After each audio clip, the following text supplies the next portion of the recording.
자, 2011년도 재경 쪽으로 넘어가 보도록 하겠습니다. 뭐 생각보다는 어려운 문제가 좀 많이 안 나왔기 때문에 금방 진행할 수 있을 것 같은데, 자, 1문 시장이 최선이지만 만능은 아니다라는 말이 있습니다. 뭐 별로 어려운 문제가 결코 아니죠. 시장이 최선이다라는 의미를 효율적인 자원 배분의 관점에서 설명하시오. 파레토 효율성에 대해서 이야기를 좀 진행하시면 될 것 같고요. 그 다음에 이제 후생경제학 제1정리도 필요합니다. 뭐 그런 것들을 좀 나열식으로 좀 작성하는 답안을 쓰시면 되겠죠. 파레토 효율 조건만 3개 나란히 나열해도 충분히 배점은 커버될 거예요. 생산 효율 조건, 교환 효율 조건, 종합적 효율 조건 언급하시면 되고요. 그 다음에 후생경제학 제1정리라는 부분 역시 마찬가지로 이제 시장이 효율적으로 달성될 때 나타날 수 있는 거잖아요. 이제 뭐 분배의 형평성이 이제 보장이 안 된다 하더라도 이 문제의 포커스는 거의가 아니기 때문에 효율성적인 측면 서술하시면 됩니다. 시장이 제 기능을 못하는 여러 가지 경우가 있는데 이에 대해서 사례를 들어 설명하시오. 해설지는 굉장히 간단하지만 여러분들 뭐 교재에 시장 실패 정리들 잘 되어 있잖아요. 예, 그거 15점 배점에 어울리게 적당한 분량으로 작성하시는 것. 이제 마인드 교재는 한 그 정도는 되는 것 같아요. 15점에서 한 20점 정도 배점 분량으로 정리가 되어 있는 것 같고 그거보다 조금 더 압축해서 적으시면 될 것 같습니다. 시장 실패 원인 첫 번째 불안정 경쟁이요. 경쟁을 제외한 나머지 케이스 조금 언급하시면 되죠. 뭐 예컨대 독점이면은 보통 자중 손실이 발생한다.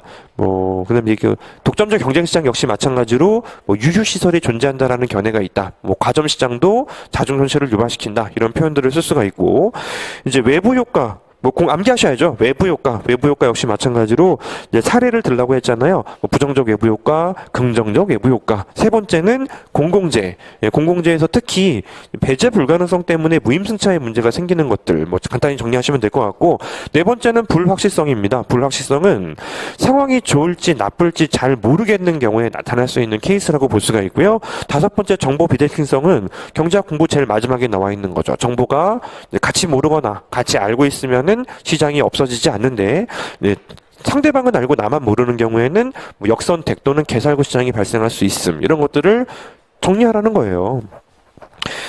세 번째, 이와 관련하여 정부의 대처 방안 해설지로 충분히 커버됩니까? 각각 하나씩 여러분들 정리해왔던 것들이 있었어요.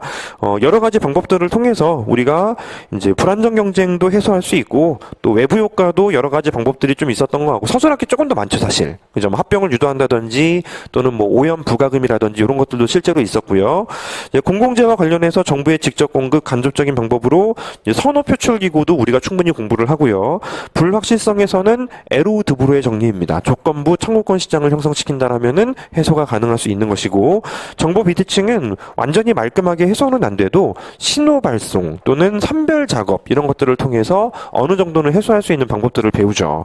따라서 이게 사실 그 부분인 거예요. 어떻게 보면 지금까지 기출문제가 전형적인 타입들은 이거 다 크게 물어보진 않아요. 그냥 그 중에 하나를 집중해서 물어보죠. 뭐 함수를 주기도 하고 그래프도 그리게 하고 뭐 개념도 꺼내게 하고 그것만으로도 30점, 40점까지 출제가 가능한데 전반적으로 이제 한 발 뒤에서 바라보는 것도 연습을 좀 해주셔야 되는 것들이 이런 문제에서 그렇다는 거예요. 교과서에 가끔씩 제가 정리를 해두는 부분이기도 하기 때문에 여러분들이 그런 부분들을 조금 이제 집중해서 보시고 이제 디테일을 보다 보면 전체적인 부분이 잘 안 보이는 경우가 있거든요. 예, 그런 부분들 정리되어 있는 부분들은 좀 집중해서 보시는 게 좋습니다. 이거 뭐 사실 배점을 뭐 잃을 문제는 아니거든요. 근데 이제 알차게 따내려면은 나름대로는 손놀림이 좀 빨라야 된다라는 거. 왜 쓸 게 많고 배점은 제한적인데 이제 빼는 게 아니고 줄이는 것이죠. 줄여서 압축적으로 적는 것이 이제 목표가 되어야 하기 때문에 그렇습니다. 정부 대처의 한계와 문제점에 대해 설명하시오. 웬만하면 여기까지는 이 경제학 과목에서 잘 안 물어보거든요. 얼마든지 또 논술 과목들이 지금 같이 시험 보는 것들이 있기 때문에 그런데 또 출제하시는 분은 그렇게까지 뭐 다른 과목 이것도 보는 거 아니야라고 생각 잘 안 해요. 그러니까 이제 한 10점 정도로 정부 실패에 대해서 이야기할 수 있다라는 거죠. 정부 실패에도 교과서에 정리가 되어 있죠. 뭐 예를 들어서 뭐 경제적 요인, 제도적 요인 이런 것들 적혀 있지 않습니까? 또 기타 요인들 뭐 특히 이제 외교원 쪽이 아니고 이제 행정학을 공부하시는 분들은 잘못하면은 행정학 같은 답안을 너무 지나치게 이제 서술을 하실지도 모르는데요. 경제학에서는 머리들만 적으면 돼요. 간략하게 요약하고 머리들만 적으시면 되는데, 예를 들어서 이제 경제적인 요인이라고 이제 보통 정리를 논술 과목에서 나누잖아요. 이제 시장 실패, 자중 손실 이런 것들, 정부가 또 유발시키는 넥스 비효율성 이런 것들이 존재할 수 있고, 또 제도적인 요인이라면 이건 뭐 겹칠 수도 있겠습니다. 입법을 하고 시행되는 과정에서 또 변수가 생겨요. 그런 과정에서 약간 비효율성이 발생할 수 있고, 또 개인들의 또 사익을 또 추구하는 경우도 있고, 특수이익 단체 같은 것도 존재할 수도 있잖아요. 겹치긴 겹치네요. 또 기타 요인들은 행정비용, 그 다음에 정책의 시차, 요거 경제학에 나올 수 있는 내용이죠. 재정정책은 시행되기까지 내부 시차가 좀 길고요. 뭐 통화정책 같은 것들은 외부 시차가 긴데, 뭐 미시에서의 시차를 말하는 건 아니지만 현재 지금 시장이 만능이 아니기 때문에 정부가 개입하는 여러 가지 방안들에서는 분명히 이제 비효율성을 유발시킬 수 있는 원인들이 많습니다. 그리고 또 이제 최근은 아니지, 이제는 이제 정부가 워낙에 큰 규모를 중심으로 성장을 해오고 영업을 하고 있기 때문에 필연적으로 비효율성은 발생할 수밖에 없다라는 견해도 있습니다. 치킨집 정도 수준, 그래, 치킨 프랜차이즈 정도 수준이라면 이 변수가 많지 않아요. 변수가 많지 않은데, 정부가 운영하는 사업이 일단은 예산 단위가 일단 급이 다르고, 또 운영하는 또 이제 사업 자체가 또 수혜자의 숫자도 뭐 급이 다르잖아요. 따라서 워낙에 큰 사업을 추진하다 보니 어쩔 수 없다, 이런 부분들이 정부 입장에서 또 이제 다 커버는 좀 어렵지 않냐라는 이야기를 할 수도 있는 거죠. 그래서 1번 문제는 어떻게 보면은 뭘 잘 써야 될지에 대해서 조금 이제 혼란이 올 수도 있고요. 45점이요. 또 이제 막상 또 무언가를 써야 되겠다라고 생각하면은 오히려 45점이 조금 버거울 수도 있는 그런 타입의 문제가 되어야 합니다. 그럼에도 불구하고 시간 관리가 제일 중요한 거예요. 다음 페이지 보시죠. 2문입니다. 최근 몇 년간 환율의 대달러 환율이 하락하고 있다. 자, 이러한 환율 하락의 원인을 설명하시오. 자, 일반적으로 환율이 떨어지는다라고 했다라는 것은 우리나라 원화 가치가 상승하는 것을 의미하잖아요. 자, 환율 자체에 대해서 단독적으로 질문을 했다면 제일 좋은 평면은 그냥 외환시장이에요. 수요곡선과 공급곡선이 존재하는 외환시장이 가장 기본입니다. 여기 이제 달러라고 적어야지 이제 1달러라고 지표로 이제 마킹하는 거 공부할 때는 하는 것이고, 여기는 1달러의 가격이죠. 1달러의 가격을 우리가 이제 환율이라고 보통 이야기를 하는 것 같습니다. 반드시 곡선이 각각 우상향하고 우하향하는 건 아니기 때문에 특히 이제 공급곡선 쪽은 우하향할 수도 있어요. 뭐 세계시장에서 많이 팔려야지 실제로 더 많이 돈이 들어오는 것이기 때문에 환율이 오르면 세계시장에서 우리나라 제품이 원화 가치가 떨어진 것이기 때문에 가격택이 더 낮은 숫자가 붙어요. 근데 이제 떨어진 것보다 더 높은 비율로 판매가 이루어지면은 유입되는 게 많아지니까 그때 우상향하는 겁니다. 가격 택에 붙어있는 숫자는 떨어졌는데 막상 판매량은 별변 차이가 안 나면은 이렇게 우하향할 수도 있어요. 그죠? 근데 중요한 것은 이제 로비슨 매첼러 핑거 다이크 이제 그 조건이라고 부르는데요. 이게 사실 이제 S 곡선이 위에서 오른쪽에 있기만 하면 돼요. 그럼 안정 조건은 되는 거죠. 그죠? 근데 일반적으로 여기서 거기까지 물어본 건 아니니까 평범하게 S 곡선 우상향하는 형태 가정하시고 D 우하향하는 형태를 가정하신 다음에 그 다음부터는 쉬운 문제가 되어야죠. 환율에 영향을 줄 수 있는 거, 처음 이거 도출할 때 우리가 어떻게 공부합니까? 경상수지, 그치? 이쪽은 수출, 이쪽은 수입, 자본수지, 이쪽은 자본의 유입, 자본의 유출, 그리고 정부. 보통 이렇게 놓죠. 자, 실제로 현재 지금 이러한 최근 몇 년간 환율의 대달러 환율이 하락하고 있다라는 측면을 놓고 봤을 때는 경상수지 이야기를 꺼낼 수밖에 없고 자본수지 이야기를 꺼낼 수밖에 없습니다. 그리고 문제에서 이론 문제였다라면 정부 부분도 사실은 따로 목차를 다는 게 좋긴 좋았었어요.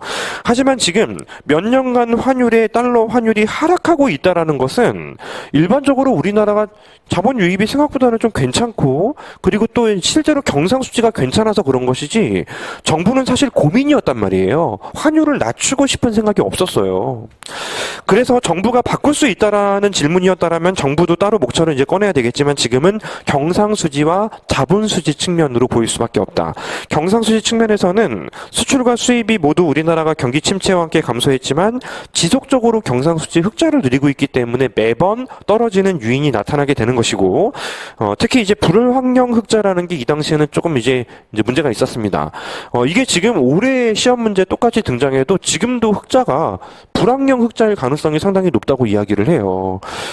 신문 기사에 여전히 우리나라의 대수출이 이제 뭐 흑자를 뭐 어마어마하게 유지를 하고 있다라는 신문 기사가 뜨고 있는데 그 이면에는 수입의 감소가 사실은 좀 큰 편이기도 합니다. 수입이 줄었다라는 것은 실생활이 좀 어려워졌다라는 것을 의미하기도 해요. 뭐 우리나라가 이제 수입을 줄이고 국산품을 애용하기로 했다라는 게 말이 안 되지 않습니까? 자본 수지 측면에서는 이제 국내의 경기 회복이 상당히 그 당시에는 빨랐고 따라서 우리나라 주가 상승과 함께 자본의 유입이 상당히 많이 발생했다라는 것입니다. 따라서 실제로는 이제 이게 오른쪽으로 이동하는 힘이 상당히 많이 발생했던 것이고 유출이 줄었다면은 D가 감소하는 힘도 상당히 많았던 것이죠. 어떤 것도 환율을 떨어뜨리는 방향이잖아요. 따라서 이제 경상수지 중심으로 자본수지 중심으로 2011년도에 출제되었을 때에는 그 시점 기준에 우리나라 경제 사정을 고려를 하라는 것인데요. 이때 서브프라임 모기지와 함께 2008년 9년 때 주가가 반토막이 났던 시절이 있었고요. 회복되기까지 시간이 많이 걸렸던 이제 불황기입니다. 글로벌 침체기의 출발점이죠. 따라서 이 당시에 출제되었던 문제는 이 당시의 경기 흐름을 알아야지만 정밀하게 답을 할 수가 있는 것 같고 어쩌면 뭐 지금 똑같은 문제가 나오면은 회복세라는 측면이 사실은 뭐 언급이 될지도 모르겠어요. 근데 또 좀 모르죠. 내년에는 또 어떤 식으로 미국이 또 입장 발표를 할지 모르니까요. 뭐 중요한 포인트들은 삼순환 때 여러분들 점검하시면 될 것 같습니다. 환율 하락에 이제 그래서 기타 뭐 선진국의 저금리 기조, 우리나라 확장적 재정 정책, 금리 상승 다 이 당시에 있었던 일들이죠. 또 이제 정부가 만약에 정책을 펼쳤다라면 가능하지만 실제로 뭐 여기서는 언급은 할 수 있습니다. 정부가 개입하는 경우도 환율을 변화시킬 수 있으나 뭐 설문의 경우는 정부 개입은 보이지 않았던 것으로 생각한다. 봐요. 적을 수 있으면 적는 거지 치고 빠지는 거지 안 적는 건 아니에요. 두 번째, 환율 하락이 우리 경제에 미치는 영향에 대해서 총수요 총공급 모형을 이용하여 분석하시오. 되게 편안하죠? 총수요 충격은 경상수지, 그죠? 마샬러너 조건에 의해서 이제 경상수지가 이제 악화될 것이기 때문에 총수요를 감소시킬 것이다. 따라서 AD 좌측 이동. 사실은 총공급 충격은 기본적인 모형에서는 보통 환율이 이제 AS를 외생적으로 움직인다고 보진 않습니다. 근데 여러분들 120제에서 그 문제 생각나세요? 명목임금 경직성 가정하면서 이제 중간재를 대입을 해요. 중간재를 투입하면은 중간재 투입량 또는 원유 투입량이라는 것은 환율하고 반비례 관계죠. 환율이 오르면은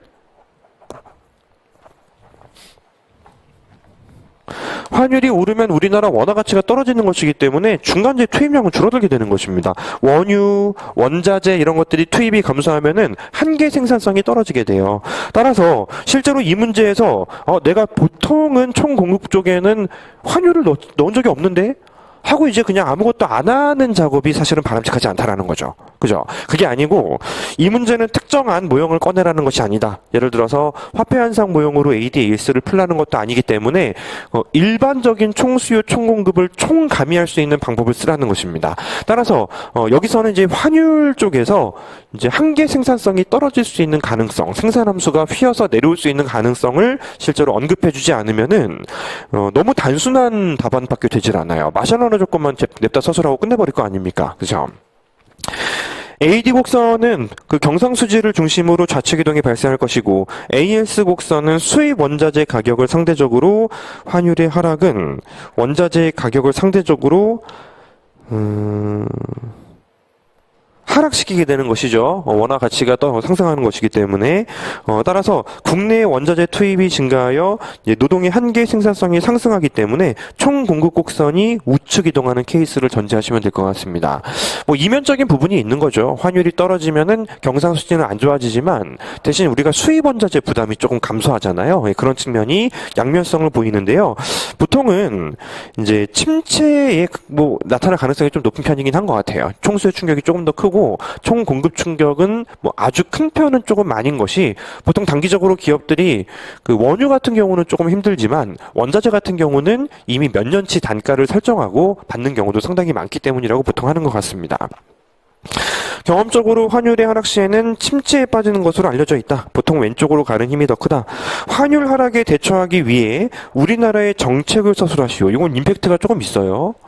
되게 애매한 질문이기도 한데 여러분들의 유연성을 물어보는 거기도 합니다. 환율 하락이 현재 지금 세 번째 문제에서 대처를 해야 될 문제인 거예요. 안 좋아지는 부분이 있다라는 거잖아요. 그러니 두 번째 문제도 종합적으로는 안 좋아질 수 있다라고 서술을 하게 되는 것입니다. 그리고 환율 하락에 대처하기 위해서 우리나라가 할 수 있는 작업이 뭐예요? 목차를 읽어보고 오셨으면은 요런 느낌으로 가는 게 맞구나라고 판단을 내려주셔야 되는데요.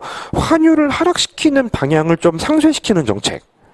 두 번째는 그로 인해 발생하는 결과를 이제 반대로 돌려놓는 정책이요. 모든 사건들은 출발과 도착점이 있습니다. 무언가 원인이 있고 이제 과정이 있고 결과가 있는데 결과가 안 좋으면 이걸 극복하기 위해서는 결과를 상쇄시키는 부딪히는 또 다른 정책을 거기에 타격을 주는 방법이 있고 원인을 바로잡는 것들도 있습니다. 과정에서 또 다른 원인을 제공해 주는 거는 여기에 가깝잖아요.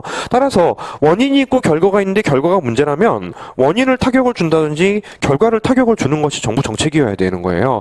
따라서 첫 번째는 환율 하락을 억제하는 방법입니다. 환율 하락을 억제하는 방법이요. 물론 이제 우리나라 이야기가 중심이 된 것처럼 보이지만은 우리나라에서 변동환율 제도를 표명하면서도 알게 모르게 외환시장에 살짝 개입하는 것들이 있죠. 절대 신문기사에 나오면 안 돼요. 살짝 외환 공급을 늘렸다. 다른 이유를 달아요. 외환을 사들이면서 외환 보유고가 조금 부족한 것 같다라는 다른 이름을 달아요. 다른 이유를 달면서 외환시장에 살짝 개입을 하는 방식. 이게 불태화죠. 들어오는 돈이 많아서 환율이 떨어지는 거 상쇄시켜버리는 정책이 불태화가 아니지. 자, 이거는 이제 비중화 정책이죠. 일반적인 태화 정책이죠. 태화 정책. 거기 추가적으로 통화량을 조절하는 방법들도 있습니다. 실제로 국내 여신을 조절함으로써 본원 통화를 감소시키고 우리나라의 통화량 변동을 자제시키는 방식으로 정책을 펼치기도 하는 것입니다. 따라서 환율 하락에 대처하기 위한 중앙은행의 정책은 일단은 환율을 원래대로 돌려놓는 방식을 취하기도 하고요. 환율 하락이 어쩔 수 없다라면은 실질 환율만큼은 이제 떨어뜨리지 않겠다라는 것도 하나의 방법이 돼요. 자, P분의 EPF가 되는데요. 환율이 떨어지는데 이제 물가가 오르면은 실제로 얘가 더 떨어지잖아요. 그러니까 요거라도 올리지 않고 덜 떨어지는 방향으로 정책을 펼칠 수도 있다라는 것입니다. 따라서 뭐 이런 방식으로 추가적으로 무언가 정부가 이제 중앙은행이 정책을 펼칠 수도 있고 때로는 사실 가치관을 조금 바꾸면 얘도 가능해요. 아예 통화량을 증가시키는 정책을 펼쳐서 환율 하락 때문에 경기 침체가 발생할 수 있다라면은 그거를 상쇄시켜버리는 정책도 사실 하나의 방법 중에 하나가 되는 거죠. 물론 그 과정에서 이자율이 떨어지기 때문에 투자까지 촉진될 수 있는 장점도 있으니까 나쁘지 않을 것 같지만 자본의 유출이 좀 걱정되긴 합니다. 뭐 BP가 수평인 경제는 존재하지 않으므로 자본의 유출이 조금 걱정될 수는 있죠. 따라서 이제 그 두 번째 문제는 문제 자체만 보면은 좀 짧게 정리가 되어 있지만 제가 키포인트에 적은 것처럼 이제 그 거시경제학의 전반적인 큰 흐름을 머릿속에 담고 있지 않으면은 특히 이제 외환시장 쪽에 그쪽의 흐름을 담고 있지 않으면은 또 빈약한 답안을 서술할 수밖에 없습니다. 자, 이제 다시 1번 문제하고 2번 문제 좀 보세요. 1번 문제. 미시 어디 마땅히 내기가 좀 아쉬웠던지 전반적인 틀을 내버렸죠. 두 번째 문제 보세요. 뭐 이것도 사실 뭐 전체를 다 아우르는 거 아니지만은 환율이라는 이야기를 중심으로 우리나라의 여러 가지 상황들을 좀 전반적으로 아우르면서 출제를 해버렸죠. 이렇게 출제가 되면 진짜 힘들어요. 실제로 여러분들이 어떤 그 목차를 제가 좀 암기를 부탁드리는 이유 자체도 이런 문제를 좀 대비하기 위해서라고도 좀 생각이 듭니다. 자, 3문으로 넘어가 보시죠. 3문은 지금 몇 번이나 우리가 풀어왔던 문제 타입 중에 하나이기 때문에 실제로는 뭐 어렵지 않게 해결할 수 있지 않겠냐라는 생각이 들어요. 일단은 뭐 첫 번째 경제성장론 질문인 것 같은데 심지어는 하나는 환급률 질문을 했죠. 굉장히 전형적인 타입의 문제입니다. 이게 지금 제가 뭐 1년 만에 2011년도 기출을 강의하는 거라면 다시 한번 뭐 자본 축적 방정식도 도출을 해보고 효율적 노동자 1인당 기준으로도 이야기를 나눠볼 텐데 뭐 사실 뭐 그 정도까지 우리가 지금 진행하고 있는 게 아니잖아요. 지금 연속적으로 비슷한 문제를 풀어봤기 때문에 일단은 균제 상태에서 1인당 균형금리소득 경제성장률을 도출하시오. 뭐 어렵지 않을 겁니다. 비슷한 문제 최근에 풀어봤죠. 지금 자본 축적 방정식을 잽싸게 도출하세요. 칠판에 몇 번 정리를 했었고요. 균제 상태에서 1인당 자본량도 이제 K 델타 값을 0으로 만들어주면서 얼마든지 기호화시킬 수가 있습니다. 균제 상태에서 1인당 균형국민 소득과 경제성장률이라는 것은 봐요. 이것도 칠판에 보이긴 보였죠.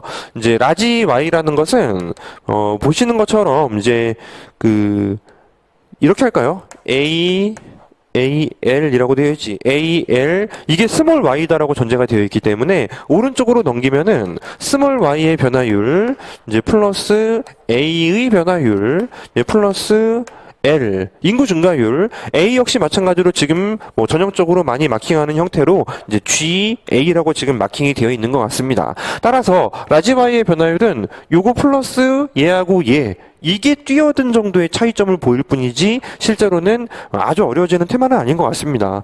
자, 그래서 스몰 y의 변화율을 자본 추적 방정식 다시 로그 분사화한 거를 또 집어 넣으셔가지고 해설지에 있는 것처럼 나열하시면은 이제 경제에서 균제 상태가 되면 스몰 y의 변화율이 0이기 때문에 인구 증가율 플러스 이게 효율적 노동자의 효율성 이제 요 부분 플러스 되는 부분만큼 커진다라는 거 이거 진짜 똑같은 문제 있었죠. 그죠? 그래서 제가 말씀드리는 게 기출은 여러분들이 이제 공부를 시작하는 시점에 푸시면 내가 풀어봤다라는 생각이 들진 몰라도 기억이 안 나요. 공부를 어느 정도 이제 완성 단계까지는 아니더라도 어느 정도 문제풀이 요령을 제대로 잡은 다음에 풀어보는 기출이 그게 도움이 됩니다. 그러면 이제 그때는 기출을 봤을 때 이거 내가 공부했던 거잖아요. 그러니 반복되었을 때 대비가 가능하게 되거든요. 기출은 반복된다라는 거는 사실 기출 해설 이제 여러분들 강의 들으시면서도 좀 느끼는 바가 좀 있죠. 굉장히 반복이 되고 있습니다. 모든 테마는 아니지만 많은 테마들이 반복이 되고 있어요. 두 번째, 두 나라는 저축률을 제외한 모든 조건이 동일하고 N국의 저축률이 M국의 저축률보다 높으며 M국은 황금률 균제 상태에 도달해 있습니다. 배점이 조금 넉넉한 편이죠. 따라서 일단은 M국이 현재 어떤 상태인지를 보여줄 수 있어야 되겠죠. 첫 번째는 황금률 개념부터 끌어내셔야 될 것 같고요. 다음 페이지 해설지를 보도록 하겠습니다. 황금률은 균제 상태에서 소비를 극대화시킬 수 있는 1인당 자본량과 저축률을 의미하는데 효율적 노동자 1인당 소비량을 극대화시키면 어차피 G는 정해져 있는 것이기 때문에 자연스럽게 1인당 노동자도 극대화시킬 수가 있습니다. 다시 말씀드릴게요.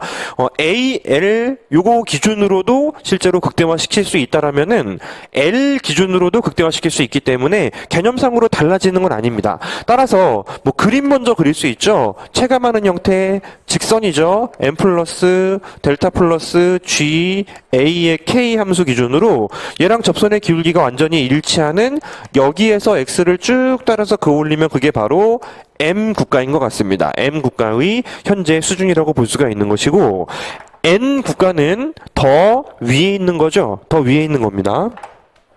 이 둘을 비교하는 거죠. 따라서 일단은 황금 저축률을 기본적으로 찾아줄 필요가 있습니다. 다시 그 전 페이지의 그 박스, 본문 쪽의 박스를 봐주시면 어느 정도 연습이 됐고 경험이 쌓이신 분들은 황금 저축률 얼마인지 지금 보이시죠? 그죠? 알파 아닙니까? 황금 저축률 알파예요. 하지만 알파가 지금 현재 뭐 0.1이다, 0.3이다, 0.5 이런 게 없잖아요. 그러니까 알파인 채로 내버려 두면 되는 것입니다. 다만 이거를 그냥 갖다 쓰지 말라 그랬죠. 도출하는 신용이라도 보이라는 거예요. 도출을 한 다음에 따라서 M국의 황금 저축률 현재 알파이다라는 걸 마킹을 해주시고 자, 요게 지금 현재 알파라는 숫자로 설정되어 있음을 기본적으로 출발점으로 잡아야 되고요. 그리고 나서 균제 상태이기 때문에 현재 K M 그리고 현재 이 국가 다 똑같다고 했죠. 현재 이 국가의 Y, M은 이미 고정된 상태로부터 이제 모형을 전개하시면 되는 것 같습니다. 근데 이제 문제가 조금 아쉬운 게 있어요. 이제 M국은 균제 상태에 도달해 있다라는 것은 N국은 아니라는 거죠. 이제 문제에서 뭐 둘 다 도달해 있으면은 둘 다 도달해 있다 비교하시오라고 했겠지. 하지만 그렇지 않기 때문에 이제 N국은 도달해 있지 않은 상태로부터 이제 양자를 비교하고 정리하시면 될 것 같은데 그래프 충분히 이해되실 겁니다. M국은 두 개만 볼게요. SY가 이렇게 직선이고 Y 역시 마찬가지로 직선입니다. 그죠? 근데 이제 N국과 달리, 또 두 개를 되게 애매하게 해놔가지고 해설하기 힘드네. N국가는 사실 현재, 요 정도까지 도달을 해야지 끝나는 거잖아요. 여기 도달하면 끝나는데 문제는 S값 자체는 더 위에서 끝나고요. Y값 자체도 위에서 끝나는 게 기본적입니다. 근데 문제는 현재 여기보다 왼쪽에 있는지 또는 오른쪽에 있는지 정도는 줬으면 조금 더 깔끔해지지 않았을까라고 생각이 드는 거예요. 오른쪽에서 가고 있다가 아니고 왼쪽에서 가고 있다라고 하는 게 전 범위를 커버할 수 있기 때문에 더 좋겠죠. 따라서 S가 조금 지금은 적어서 올라가고 있을지 몰라도 아마도 언젠가는 더 높은 수준에서 끝나게 될 것이다. 가능하죠. Y 역시 마찬가지로 지금은 조금 낮을지 몰라도 언젠가는 더 높은 수준에서 끝나게 될 것이다. 비교 가능하죠.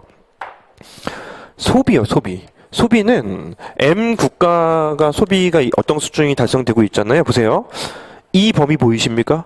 이 범위 보이시죠? 소비라는 것은 이렇게 오른쪽으로 점점 이동하면서 실제로 이제 실제 투자한 거 둘 사이의 격차이기 때문에 계속 이렇게 오른쪽으로 이동하게 되는 것입니다.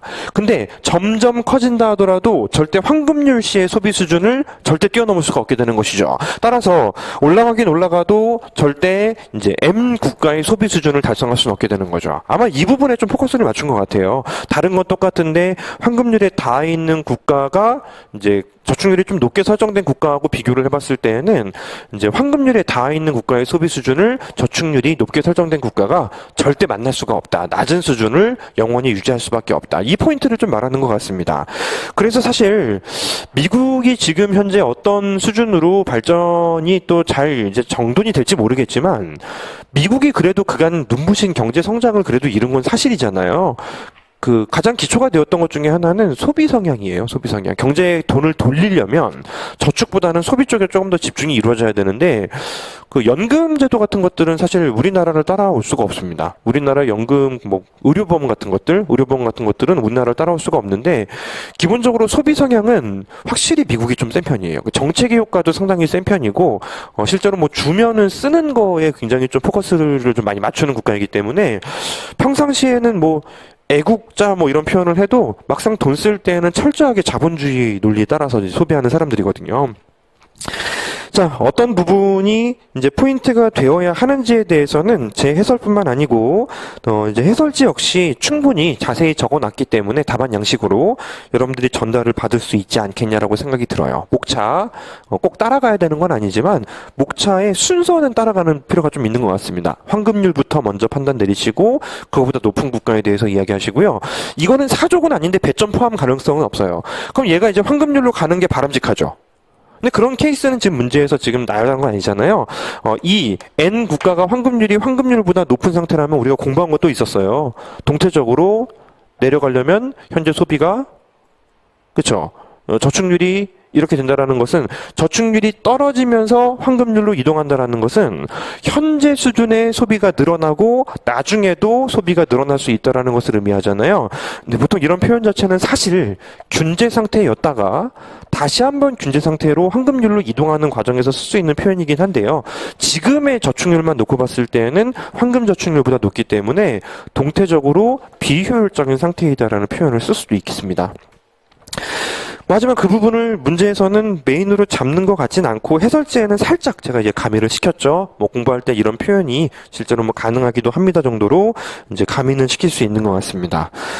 자, 요 정도 문제였고요. 이제 실제로는 저는 그런 것 같아요. 직렬별로 좀 경제학이 조금 잘해야 된다라는 게 좀 있는 것이지 문제 자체만 놓고 봤을 때는 뭐 난이도가 뭐 더 높았던 것 뭐 그런 것은 아니었던 것 같습니다.